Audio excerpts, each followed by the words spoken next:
राहुलींशी चर्चा झाल्यानंतर SIT स्थापन झाली. मात्र काँग्रेस पक्षाच्या ज्या दोन मागण्या होत्या की SIT जी आहे ती अशी थातूरमातूर SIT चालणार नाही, तर SIT ही उच्च न्यायालयाच्या निवृत्त न्यायमूर्तींच्या अध्यक्षतेखालची SIT व्हावी, ही काँग्रेस पक्षाची असणारी मागणी होती.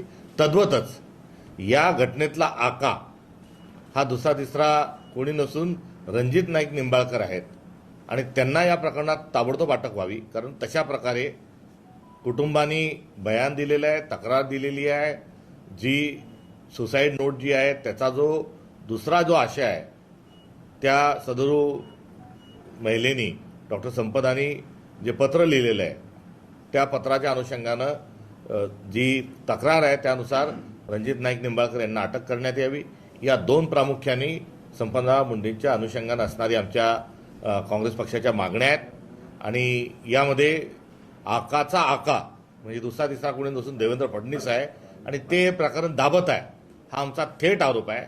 आणि जर ते दाबत नसतील तर त्यांनी ताबडतोबीनं या दोन्ही काँग्रेसच्या मागण्या पूर्ण कराव्यात. हा आजच्या या पत्रकार परिषदेचा राष्ट्रीय युवक काँग्रेसचे राष्ट्रीय अध्यक्ष यांचा हा आशय आहे.